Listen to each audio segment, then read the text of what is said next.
Hello, everybody. Scott Golden here with the World Class Championship Wrestling Review Series here on the Pro Wrestling Logic YouTube channel. We will have uh, the Impact review, the AEW Dark review, and the UWN review tonight, as well as hopefully the journey through the month of May of 1986 in World Class. That's my goal anyway. This is the April 26, 1986 edition. Great Kabuki Mark Youngblood starts us off. As mentioned, Michael Hayes, now the manager of the Great Kabuki. That's just a weird combination to me. Mark Youngblood not about to have a good time with these two across the ring from him. Also, maybe they sold some extra ad time or something. I don't really know. But we go back to 40-minute shows as opposed to 45, 46 minutes. So a little bit interesting there, cutting 5 minutes, which when you think about it, is like 1/9 of an hour long program. Anyway, so hip toss and drop kick by Youngblood. Youngblood really actually taking over quite a bit on Kabuki, more than imagined.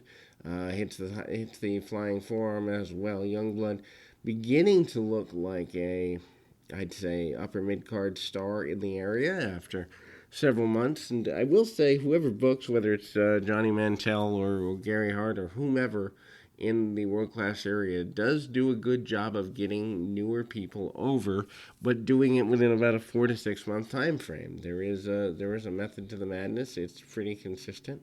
And it's pretty, it's pretty awesome. Gonna be fun to watch other territories and how they do it. I'm not quite sure where I'm going next. I may finish the Superstars of Wrestling series. I may go into Smoky Mountain. I may go into any number of places. But if you have a vote, please vote in the comments below. But anyway, um, double chops by Youngblood. Youngblood able to maybe use a little bit of cheating and realizing he's in there with Kabuki and kind of go at the man a little bit more than you generally would. Misses a big elbow, and that is not good. Kabuki comes back with the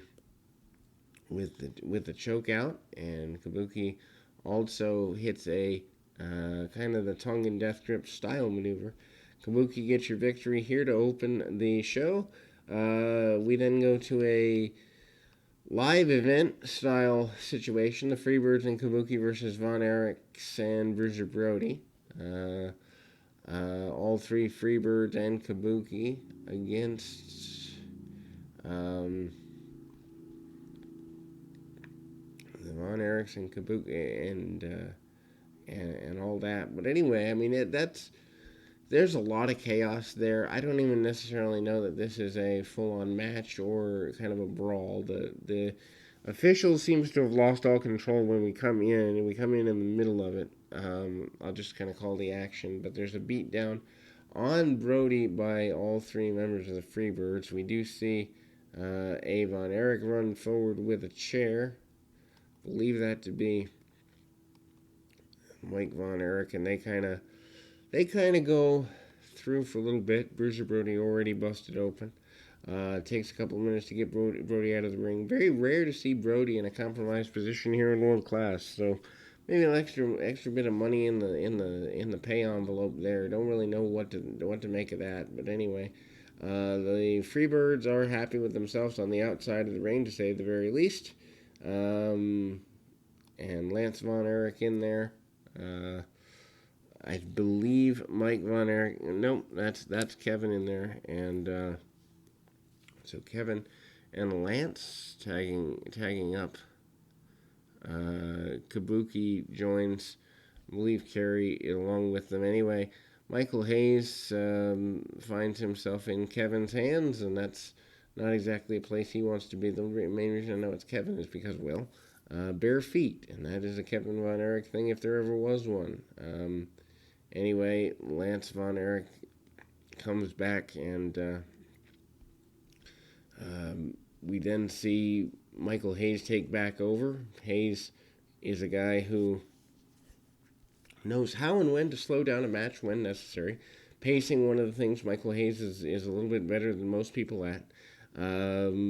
Grabs a hold of the arm, stays with it for several minutes, and we kind of do see the continuation of that. Kabuki in the corner still, We see a legalized Terry Gordy who tags in legally, and that leads to a breakdown on the Von Erichs as Gordy uses his power. Kabuki comes in with a martial arts kick. Referee losing all control.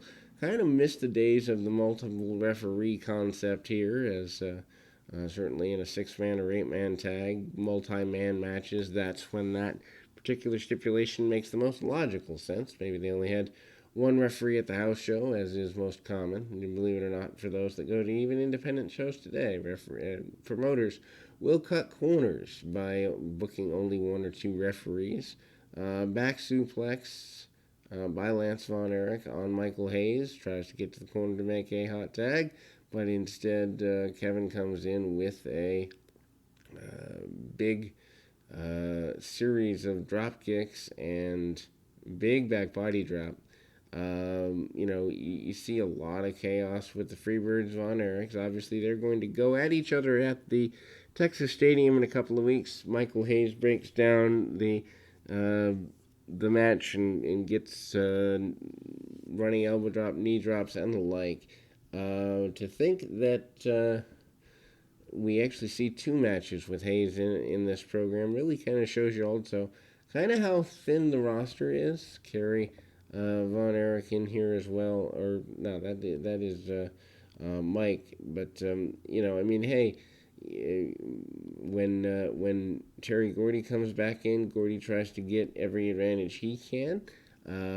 Tries to choke out his adversary. Kabuki comes back in with martial arts chops on Kevin, and then we see Brody come back all taped up. Match goes to a disqualification because Brody comes in, cleans house with a chair, but that makes sense after he'd been bloodied and laid out anyway. Next match up, we see Hollywood John Tatum against Lance Von Erich, and Sunshine endorsing Lance Von Erich because Missy Hyatt is alongside, obviously, her man in John Tatum, and that Sunshine and Missy thing far from over here. Lance Von Erich, of course, not necessarily a guy who is fully over, but over enough that the fans like him. Doesn't even get his ring jacket off, though, before a overzealous John Tatum starts to brawl with him, starts to jump him from behind. Fans solidly behind Lance. He's announced as 246 pounds. There ain't no way Lance Von Erich ain't no 246 pounds. He might be 210. Anyway, Von Erich comes back and starts to brawl in his own right with Tatum because he is dissatisfied with the cheating tactics of Tatum, as many would be in that situation. Missy Hyatt on the outside having a coronary at her man not being treated with the level of respect she thinks he should. I did not realize at this point that John Tatum had been with the World Class as long as he had. I actually thought that they had spent the majority of 86 Freebirds and Tatum, that is, all as a group in the UWF, which might be, I know is a series we're eventually going to do here on the channel. But anyway, that's not the case. Missy Hyatt goes nuts when Tatum makes his way to the outside and actually gets himself gets himself defeated and kind of bails to the outside. He actually assaults a referee in the process, goes at it with both the referees, gets barred from the ring for a bit. But we move to the main event. Interesting tag team here as Michael Hayes and Rick Rude face off against Kerry Von Erich and the returning Iceman King Parsons. It's weird because Parsons seems to return more sporadically here in 86. He'll be gone from TV for several weeks, and we'll see him again. And he's gone for several weeks, and we see him again. So I don't really quite understand that. Kerry Von Erich signing some autographs as is popular during the pre-match stages, at least in this day and age. Rude, of course, your American heavyweight champion, your world champion for World Class. And, they've got maybe about 10 minutes for the match. That's really all they need. Carey and Rude could have better matches. Not quite sure why Rude's given challengers that he doesn't, is not always challenged by. Of course, Percy Pringle on the outside, managing Rude. Hayes has a manager and wrestler license. I'm not quite sure I know a lot about that. Anyway, Iceman King Parsons pretty much gets the start. Rude and Hayes cut Parsons off. Hayes and Parsons obviously have a history. I don't know. I can't remember whether we've seen Parsons and Rude. I don't think we've seen them I know we haven't seen them in a program. Don't know if we've seen them in a one-off or two-off match. Anyway, Parsons with a series of drop kicks and Michael Hayes scampers for lower ground in a hurry. We then see Michael Hayes with several shots to the back of the neck of his adversary. Rude wearing some different tights this week, opting out of the pink or purple fuchsia tights and goes for leopard print. So maybe Rick Rude feeling a little different. The attempted sunset flip by Michael Hayes, and Kerry Von Erich goes completely to the brawling punching tactics. Doesn't get what he wants out of those. Hayes heads to the outside again. Rude back in, and Percy Pringle is not happy on the outside. Rude breaks down Kerry Von Erich and choking him out where he can. Just to think that we're only a few months away from the Ultimate Warrior's debut, of course, then known as the Dingo Warrior. And think about the number of physiques, which is interesting to me, the number of physiques that are similar. Kerry Von Erich. The rest of the Von Erichs leaner, but still having a muscular physique. Knee drop there by Hayes in near the close of the match as Iceman King Parsons comes up and shot by Rude off the tag. Rude hits a beautiful drop kick on Parsons. Parsons and Rude maybe where they're going as a program after the Texas Stadium show. I really don't know, but I'm up and watched through the beginning of through the last show in May. So I'm probably going to catch up with the summer tomorrow if my schedule allows. Obviously, I work this around multiple jobs, so I do what I can to get you as much content as I can. Eventually, the goal is to have this be the largest audio wrestling archive in the world here on YouTube.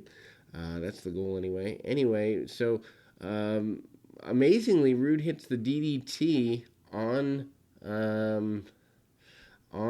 Kerry Von Erich, which I find surprising.